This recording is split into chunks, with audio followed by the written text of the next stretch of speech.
Welcome back to the Geek Gospel. I missed you guys. How is everyone on this beautiful Tuesday morning? It's been a while. It's been a while since we've been on here. We haven't been here since last Wednesday with Father's Day and all that fun stuff. It's been kind of hard to jump on, but wanted to jump on here because we got some fun stuff to talk about today. But before we do, I've been watching so many things. It's insane. I'm just going to go down them, okay? So I saw Materialists.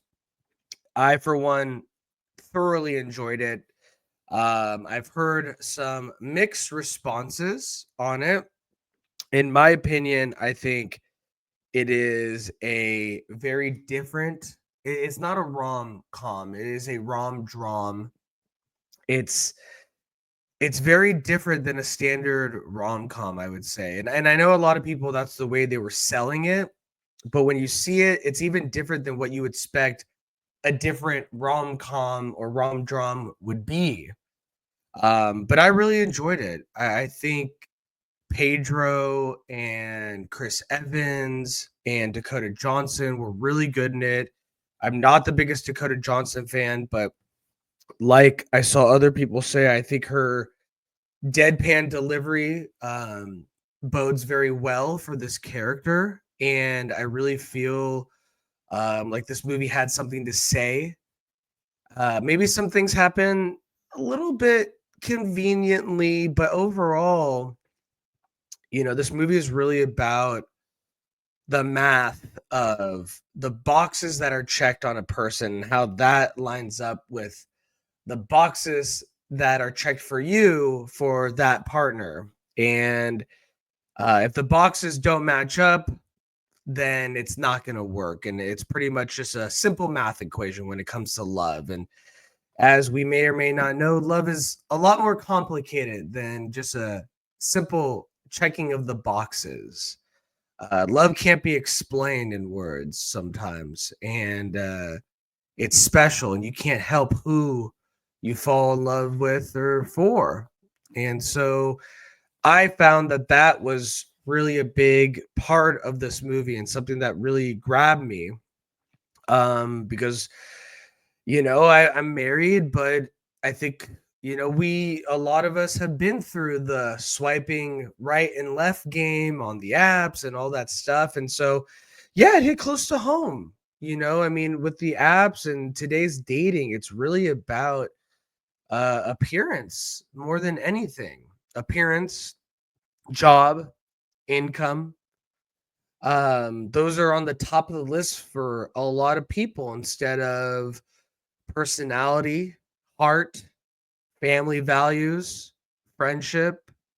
And so it dives into that and what the Institute of Marriage, really looks like and where that came from and what it's developed to or what it hasn't really developed to. What it really comes down to, materialist things for a lot of people or not for a lot of people that fall in love. And so I found that it was really fascinating the way that Celine Song dove into this subject. I think she is an incredible filmmaker, great writer. Is this as good as Past Lives? No, I don't think so, but I still really think this is a strong movie, and I really, really like her as a filmmaker. And so I can't wait to see what Celine Song does next. On top of that, dude, I've watched so much stuff. Okay, so I am fully caught up with Stick on Apple TV Plus, starring Owen Wilson, about a, has been golf star that found a teenage prodigy and is now his coach on the road. Mark Maron is in it. Really, really fun, really entertaining. Not on the level of Ted Lasso or Shrinking Status, but overall, a very entertaining watch, and I'm having a good time with it. I believe there's 4 episodes out, 5 tonight, maybe. Man, on top of that, we got caught up with Fubar season 1, started season 2. with Monica Barbaro and Arnold Schwarzenegger. Fun watch, nothing to write home about, but a fun group of characters. It's on Netflix streaming. I would give it a watch if you are an Arnold fan. And Monica Barbaro is crushing it. Could definitely see her as the Amazonian warrior, Diana Prince. And then we watched this show called Motorheads on Amazon. And it's from One Tree Hill creator. If you guys remember One Tree Hill, the soapy teenage drama on the CW. This is very much in the vein of that. It takes place in a Rust Belt kind of Midwest town where people are obsessed with racing and motors. It's Fast and the Furious mixed with One Tree Hill and coming of age story. And it's 10 episodes. It's fun, soapy, good entertainment. You know, they keep making these shows like Cobra Kai that shouldn't be good by any means, but for some reason you love the characters and you love the story and you're in for the ride. And we finished that. And so, yeah, I would highly recommend that. Poker Face season 2 continues to be incredible. I thoroughly enjoy it. The last episode that came out last week with John Cho is so good. It's so good, you guys. If you're not watching Poker Face or you haven't seen season 1, go back and watch it on Peacock. Get all the streaming apps. There's so many, and there's a lot of good shows out there. I'm sure I've missed a few. There was one before Motorheads on Amazon that we watched, but I forgot what it was. So that's a lot of things, but we got a lot of fun stuff to get into. We finally have our casting for Clayface. It has been announced. Yesterday, we saw our first look at Nicholas Galatzine's He-Man.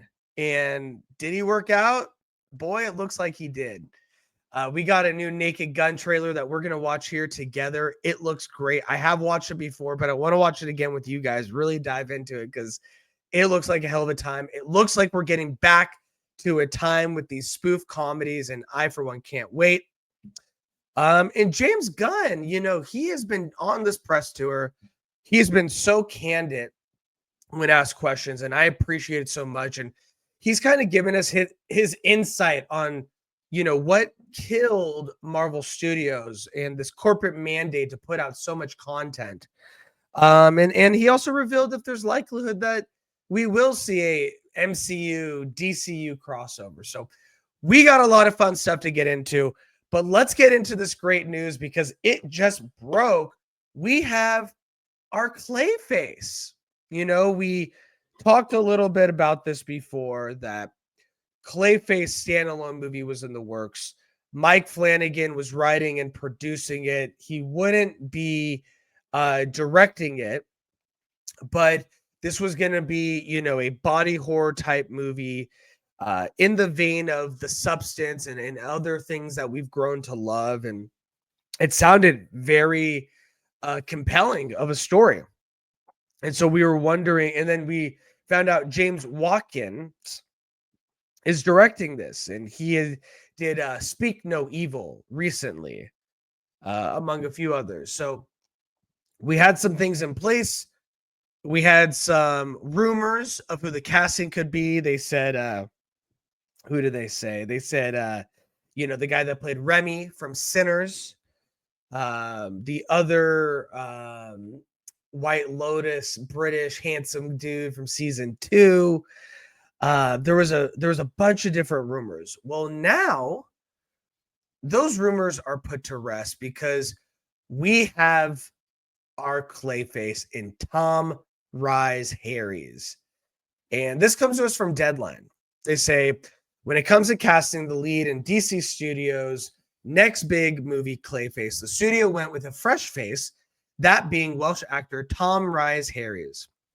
The actor from Uma Thurman Apple TV series Suspicion and such movies as The Return, starring Ralph Fiennes and Juliette Binoche, probably butcher that. The Gerard Butler action title, Kandahar and Guy Ritchie's The Gentleman, landed the role from a competitive list of British thespians.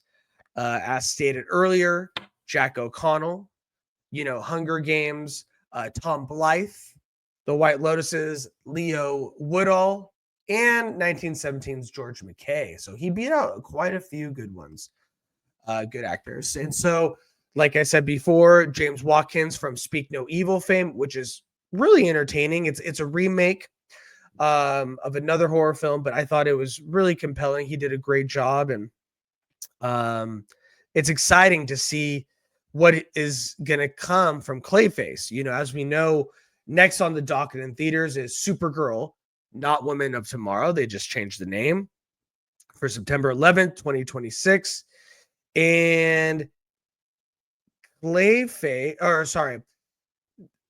Supergirl will be next. And then this is scheduled for September 11th, 2026. So we're not too far away. And then Clayface will be shooting at Warner Brothers Leavesden Studio in the UK.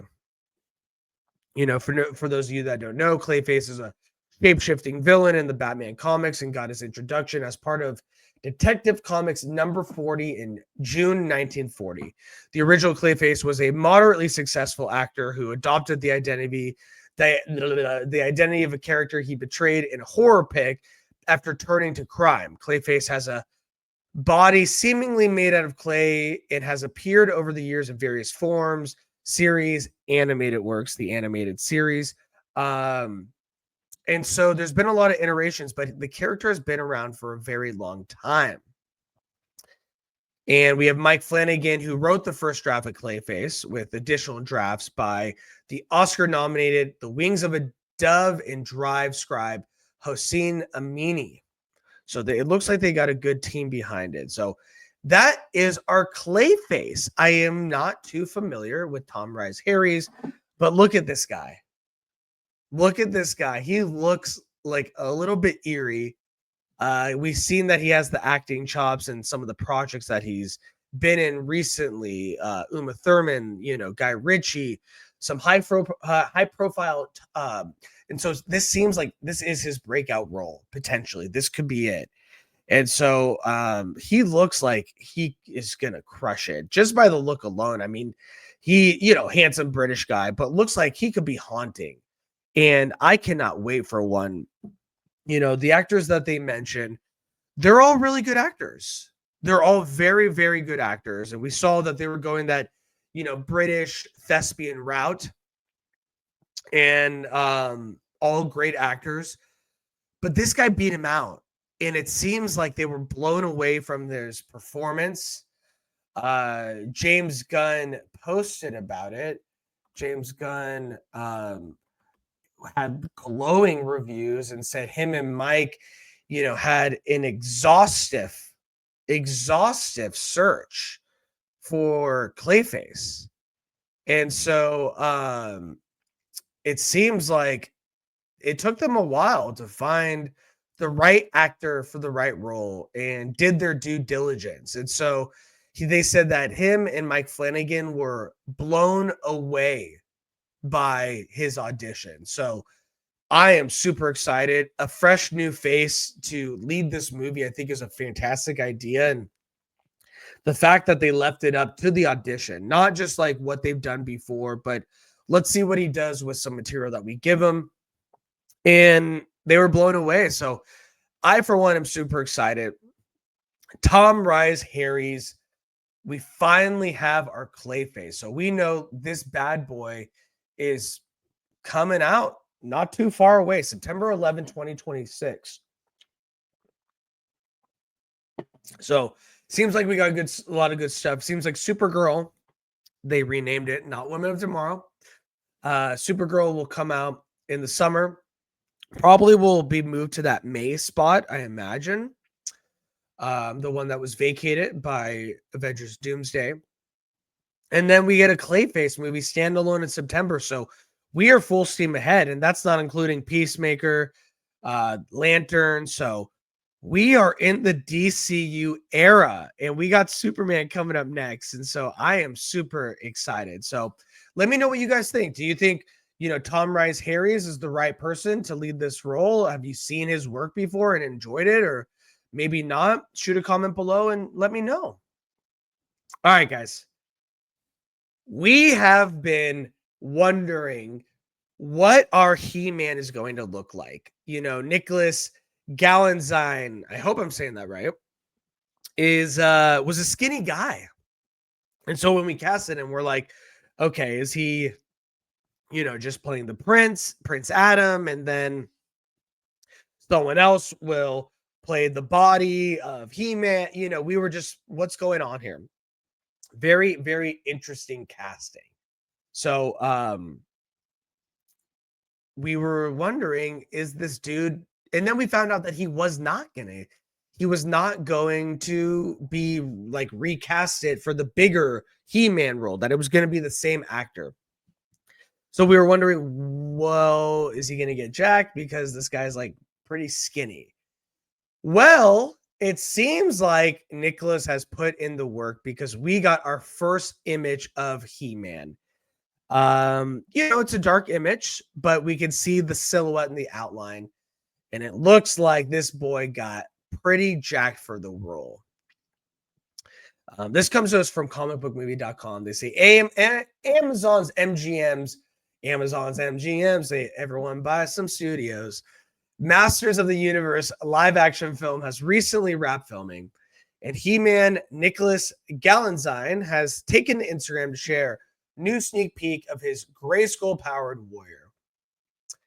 Galatzine says, well, that's a wrap on Masters of the Universe. It has been an honor shouldering the responsibility of playing Adam and He-Man. It's been the role of a lifetime, and I put everything into it. There's not much I can show you, but I'm so proud of the movie we've made. Thanks to our amazing cast and crew for all your hard work. And there is our image of He-Man. And I've seen some people talk about the image. And I, for one, am not mad about it. Unless you're going to get John Cena or some bodybuilder actor.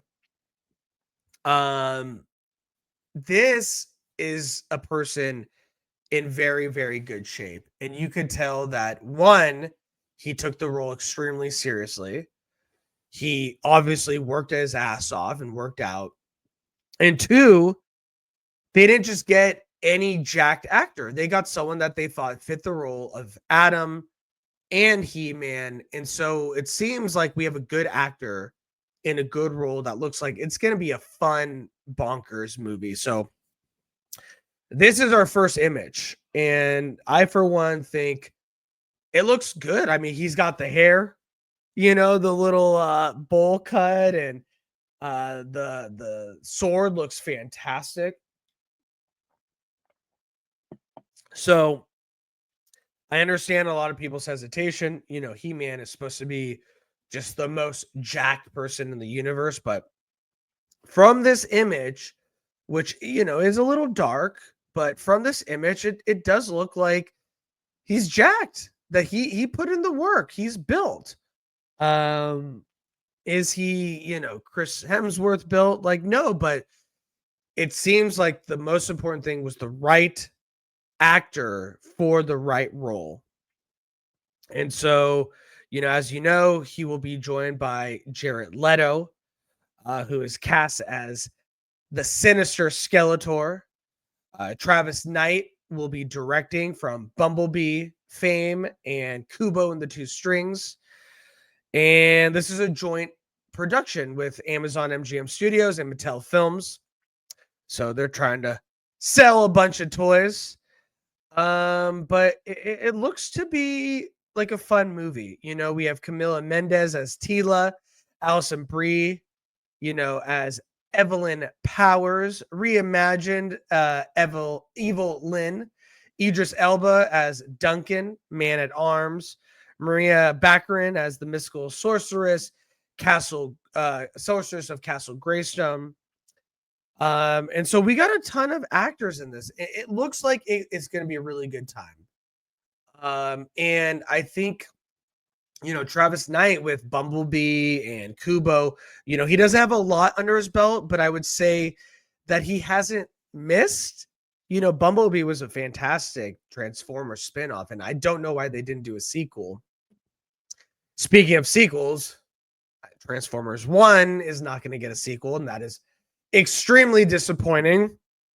But Travis Knight didn't get his Bumblebee sequel, and it seems like this is another movie where he can flex his directing chops and make a just really fun, enjoyable movie. And so this bad boy bows in theaters June 5th, 2026. So we are less than a year away, and we finally got our first image. So let me know what you guys think. Do you think this doesn't do it for you? This isn't my He-Man. I know, with a lot of people that grew up in the 80s with this animated show, it means something to you guys. So I completely understand. This might not be what you view as He-Man. Look at this guy. He is insanely jacked. His shoulders take up the whole picture. So I understand, if this kind of rubs you the wrong way, like he's not big, like He-Man is supposed to be big.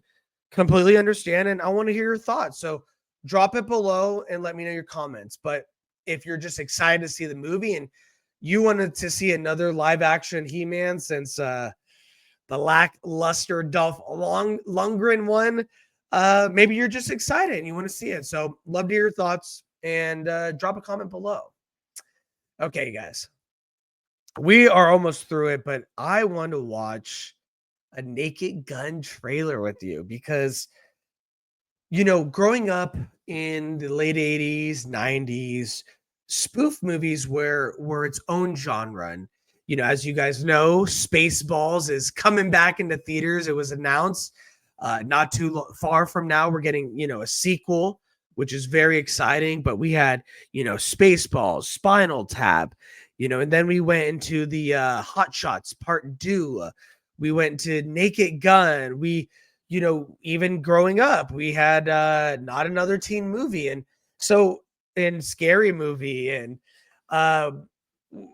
spoof movies were its own genre and they're really fun. But it seemed like with comedy in movies that spoof movies got a little bit played out. And so we heard that there was going to be a not reboot, but a sequel of sorts to Naked Gun, and that Liam Neeson was going to be playing the dad or the son of the original character. And we heard that Pamela Anderson was going to lead as the female of the movie. And it was quite interesting. If you saw Life's Too Short, we saw Liam Neeson being very, very funny. And so we saw that he had some comedy chops. And then we saw the trailer come out, the first trailer, and it gave us some sneak peek. But now we have the second trailer. And the second trailer dives a little bit more into the story of what this movie is going to be. So I wanted to watch it with you guys because it looks hilarious. And I can't wait, to be honest. It looks like a really good time. And it looks like we're getting back to a place where we can enjoy these kind of spoof comedies a little bit more. I mean, look at this guy, bro. Come on. So let's sit back and we're going to watch the new trailer for The Naked Gun. Buckle up, YouTube. Thanks. Once you kill a man for revenge, there's no going back. A voice in your head sang over and over, "That was awesome." Who are you? Drebin. Detective Frank Drebin. Thanks. My face.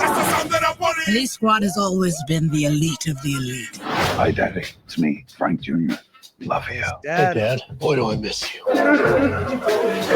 Every cop's dead. And you, OJ. Frank, are the best of the best. Need a bathroom. I need this room immediately. There's a line, man. Please, I love the POV. God, very good callback. Oh, I'm gonna ruin another suit. Over here, Give Lieutenant. a I shaper. think someone murdered my brother. Please take a chair. Thank you. I'm gonna take a chair when I'll someone find them. asks me. This is what I do. Says you served 20 years for man's laughter. You mean manslaughter? Must have been quite the joke. They're going to shut down police squad if you do not solve this case. Police squad's gonna become a spirit of Halloween. Why? Who's gonna arrest me? Other cops? Yes. Is she serious? Is he serious? No. Seems this driver might be more of a problem than we thought. I want you to keep an eye on him. This oven is disgusting.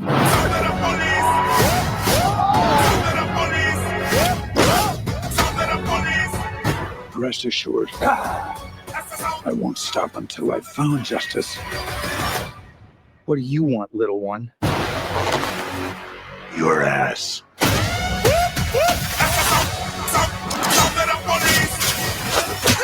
Nobody messes with the police squad. Wow. We've upgraded your car with the most advanced crime-fighting tech. Drive forward 30 feet.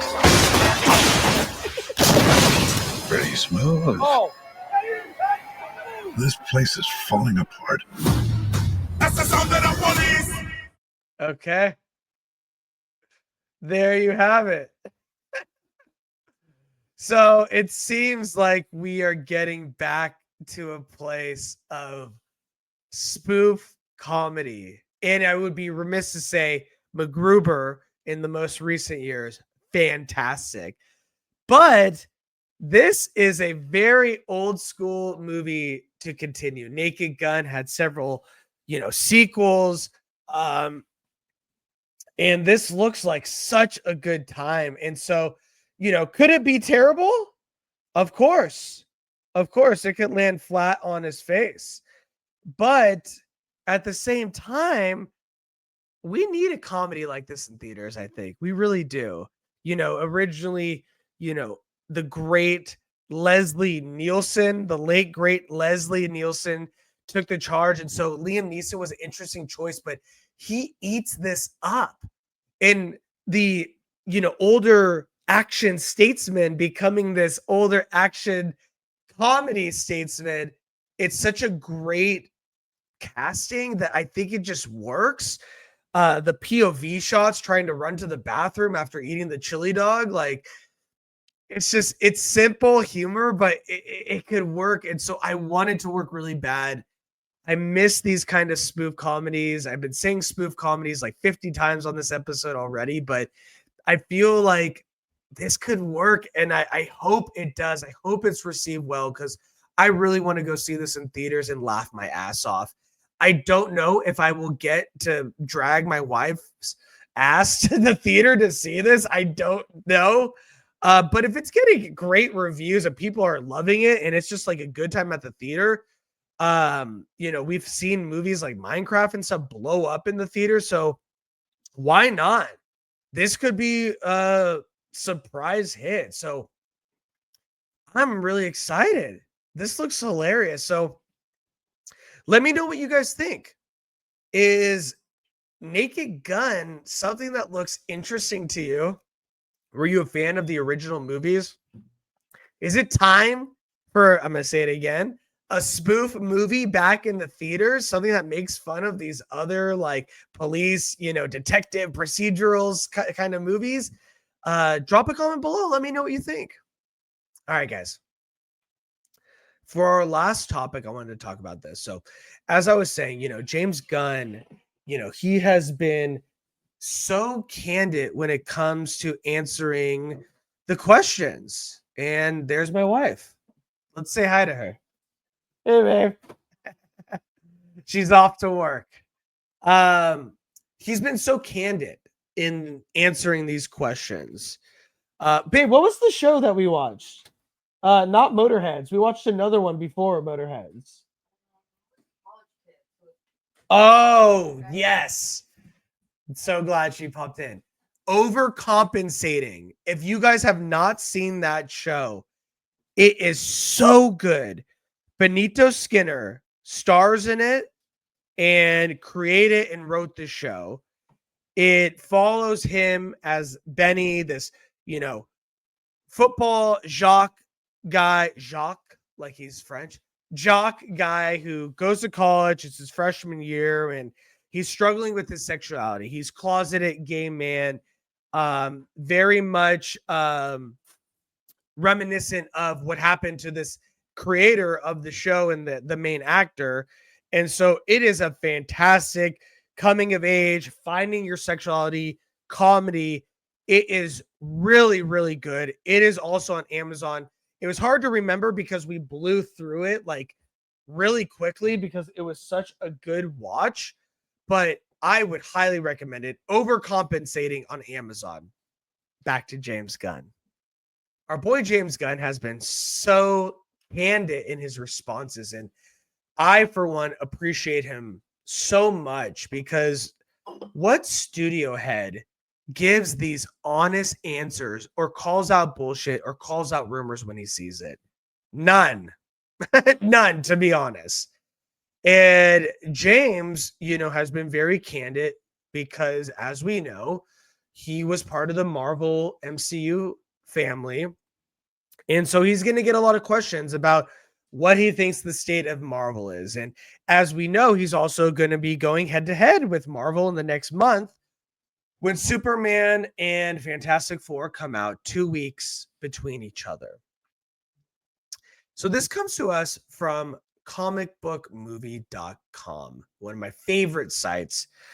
If you guys have not seen it, or if you guys have not read articles on this, you should definitely check it out.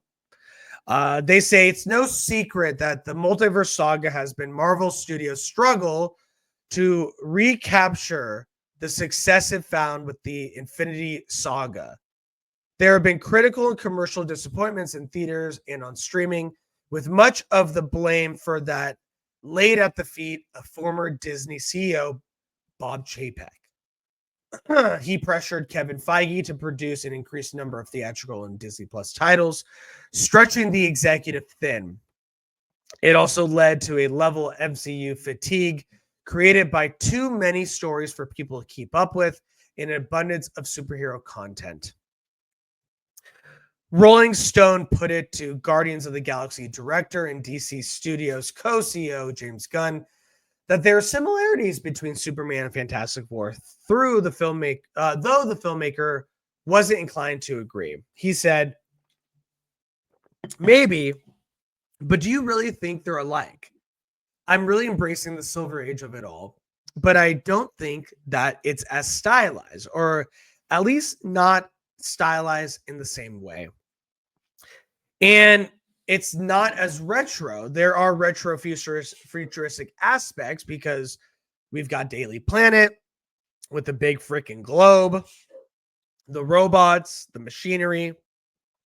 So I can see where there's certain similarities. And then when Marvel's struggles were broached, Gunn said, longtime executive producer Louis D'Esposito said, they put too much stuff out privately to me. I don't even know if it's really their fault. That wasn't fair. It wasn't right. And it killed them. We have to treat every project as if we're lucky. We don't have the mandate to have a certain amount of movies and TV shows every year because he's the head of the studio. So we're going to put out everything that we think is of the highest quality. We're obviously going to do some good things and some not so good things, but hopefully on average, everything will be as high quality as possible. Superhero movies are no longer guaranteed to be a $1 billion hit. That's not lost on Gunn. Many fans believe it's inevitable that Marvel and DC will eventually be forced to join forces for a crossover movie meant to reignite the interest in the genre. Gunn, the idea for him of these two worlds colliding on screen is less about box office revenue and more about his own fandom and what's best for these characters. he stated, we've talked about a billion times. That could easily happen, but simultaneous to that, I think it would be interesting. But I also think people are a little overstimulated or a little over it. I think people want to see good stories with their superheroes, and that's what matters. And they want to see different types of stories with their superheroes. And people love superheroes. That's obvious, but they need more variety and they need just more quality storytelling. And just having Spider-Man and Superman team up isn't gonna do it if it's shit. So it's gonna come from a real place, and it's really hard to make that work. I did Superman because I love the character, and I was excited about writing that movie. If I were to write a Superman versus Spider-Man movie, is it a concept I'm gonna be like, oh yeah, this could be a great film? Or am I going to do it because, oh yeah, people want to see Superman and Spider-Man team up? For me, it would have to be, if we ever did that, it would have to be under someone who thought it was going to be awesome. It wasn't just a cash grab, because I'm just not into that. So there is James Gunn being extremely candid again, which I absolutely love. And he's right. It should never be a cash grab to make a movie. And to have the head of the studio recognize that and, call it out where he sees it and put his stamp on it, that this is not something that should be done unless it's a real passionate filmmaker that wants to make it. But if not, these bad boys should stay separate. Then he also went on to saying that it really wasn't fair to Kevin Feige and Luis D'Esposito, that the mandate to pump out more saturated the genre, specifically with the MCU, and that he sees where that could really hurt a studio. And that's not what they're trying to do here. So it seems like DCU at the top with James Gunn is saying all the right things. And I really love that he's being so candid. And so I agree that it would be awesome to see DCU versus MCU or whatever it is, team up movie, have you, but if it's shit, it don't really matter. And so, and then also, what he was saying. So I love that he's being so candid. On top of that, he's talked a little bit about Batman. And James Gunn has basically given us his 411 on Batman. He said, the character is his biggest issue right now. He's trying to get Batman right. So not only is he stating that he doesn't want to put out content just to put it out, just because it's a mandate, but he's also trying to get these characters that people love right. So right now he's saying that Batman, it's an issue because he wants it to get it right. It wants to be as good as possible. And I guess from what he's seeing, it's not there yet. He's actively working with the writer to finish the script. It will not be funny and campy Batman. He wants it to be serious and Batman to be dark, as it should be. He says that he thinks Wonder Woman has been easier to adapt because every single Batman story has been told across media. Batman is the most popular comic book character of all time and has been adapted in so many different stories. So finding the right story is really important. However, he did say it still is being called Batman the Brave and the Bold for right now. And this comes us from his Rolling Stone interview, where he also talked about this DC and MCU stuff, the MCU being killed from the mandate to put out content. So he gave us a lot of great tidbits I'm scouring X to see if we are okay. So now it seems Superman is now tracking 110 to 130 in its 3-day domestic opening. If reviews are good, push it to over 145. So a little bit different. I don't know if that's facts.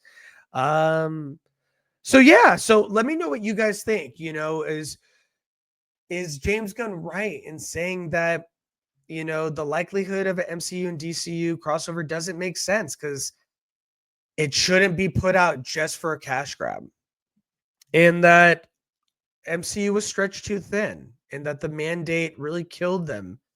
Or do you think that he's just talking out of his ass and that it's not true at all? I mean, just because he's saying it doesn't mean we got to agree with it. But I do respect and admire his candidness when being asked these questions and not shying away from them. And as a studio head, it's rare. And so I really value where, we got a surprise, you guys. We got a surprise.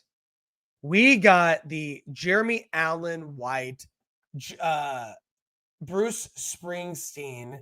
This will spring steam from your ears, as Michael Scott once said. Trailer that just dropped. So we're going to check it out on the spur of the moment to end this pod today. Let's see. Deliver Me From Nowhere trailer. Let's get it done, right? Wow. Just dropped 21 minutes ago. It's not even on YouTube. Okay. Let's see. You guys are going to bear with me. You guys are going to bear with me while we find this bad boy.